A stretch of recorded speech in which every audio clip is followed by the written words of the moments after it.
could be even bigger than 20 meters, and then it's just like sort of when you cross over center line on your circle, you're gonna think of like opening the circle a little bit, and using your inside leg where it is, you could just, yeah, perfect, just like touch her once or twice with the spur and be done with it.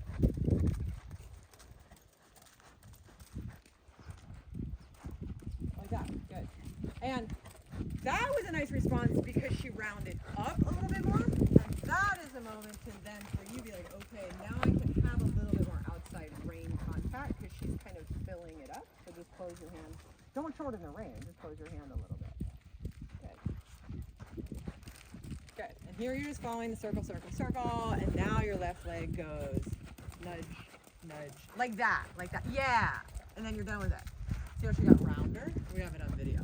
That looks really good. I know she'd want to see that. But I would do, 6 of those, and then you can change direction however you like, and we'll see what we got on the other side. This is probably your harder way, though, I'm going to imagine. She's pretty left more dominant.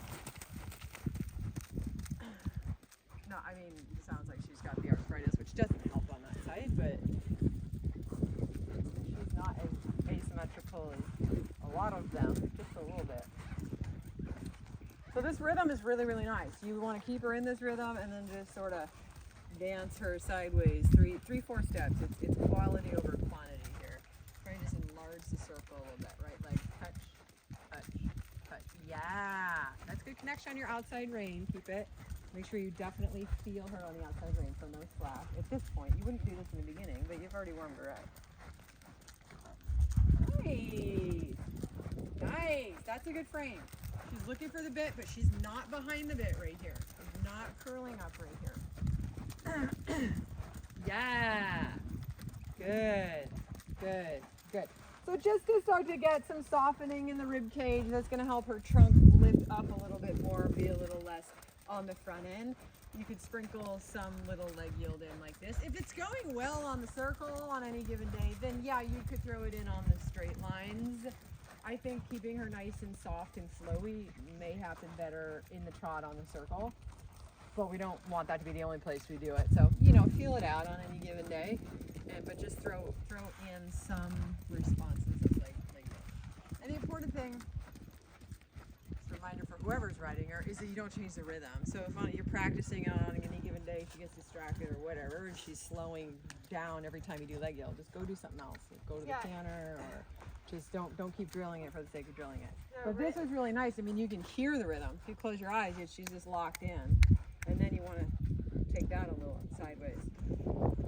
And that looks good. So I wanted to check that out to see what might happen. Say, should we work on this or not? But that looks really good. Historically, probably she would just sort of get really slow, I'm guessing, if we worked on leg yield. And then, what about, can you show me a little bit, some backing up steps? Let me see what they look like. I know it's something we used to work on. They weren't too bad, but sometimes she would drag the back feet a little bit.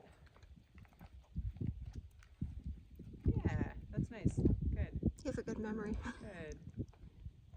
And then she's mature enough, you could play a little bit with backing up like that, and then as soon as you take your final step backwards, try to trot out of it. I mean, maybe she'll take 1 or 2 walk steps, but ideally not more than that.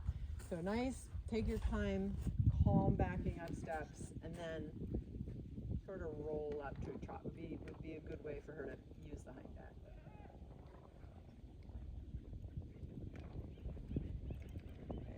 Yeah. And go. And go. Good. Now through that corner, you still videoing? Yeah. Yep. So you'll see through that corner, the hind legs were more under the body, which is what we want. Mm-hmm. She does, I mean, it's her movement, but probably also, her path. She does travel a little bit with the hind legs behind her. Okay. So we're always just trying to throw some things at her that gets the pelvis to round under a little bit without just riding the head and neck.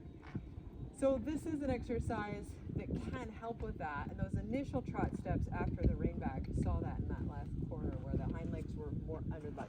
The pelvis was more under the body. Right, yeah. Like right here. Totally can see it. That when hind feet land. And now they're starting to kind of trail out behind her again a little bit after those initial steps. But it's just kind of creating a little bit of a memory pattern here. That's a nice halt.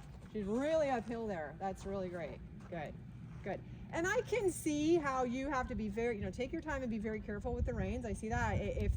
If you expected any more contact, she's going to curl up. You can see that. So I like that you're keeping the reins very, very light. If she learns to back up from the seat, gnaw the reins, because if the rider took a little bit more pressure with the reins to back her up, she's going to be behind the bit. Then the hind legs are going to be pushed out behind her. Okay. And we're not really accomplishing anything. Like right there, she wants to get a little bit short in the neck. And even though Sam has barely any contact, she's thinking about getting short in the neck. So we just have to reprogram this. The more you repeat it, the more she's like, okay, I guess you're not going to pull me back with the reins. Right. Yeah, you can see those for. You can see see how. See the back legs now, just kind of floating under. Oh yeah, totally. Nice. Wow. And it's harder for her because she has a longer back, right? Exactly. Yes. Yes. She wants to trail behind her a little bit with the hind leg. She's built that way. So, yeah. So it's always like we're just trying to reset her balance is what we're doing here. She's totally athletic enough to tuck her pelvis under. I mean, absolutely. It's just kind of yeah, that's nice. Trot some more springy vertically, more vertical springiness. Yeah, I was going to say you could change direction whenever you want.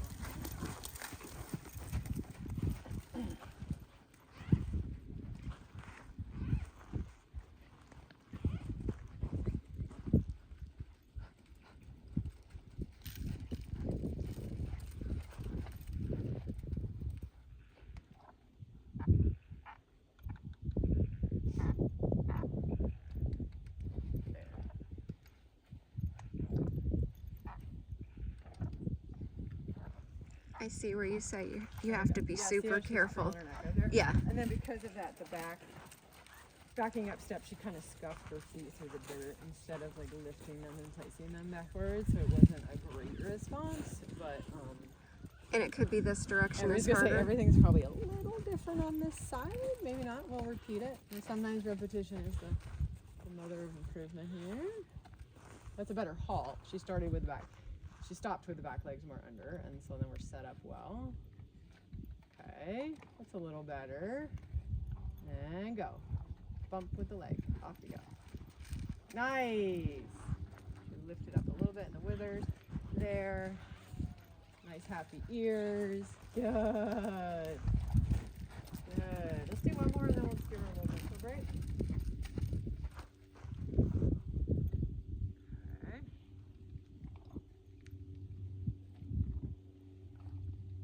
Good. Good. And then trot. And then you can give her a long rein and stretch her down again.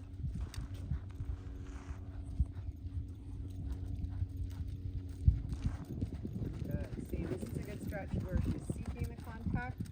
Really nice. It's not negative to sometimes just let the neck fall in front of her and then the reins are totally loose. That's a good way to get her forward. We do want to acknowledge the moments where she is looking for contact even when the reins get long though. Those are the golden moments here. This is when she's really using the top line. Like right there. See how there's still contact even though the reins are long. Like she's filling them up.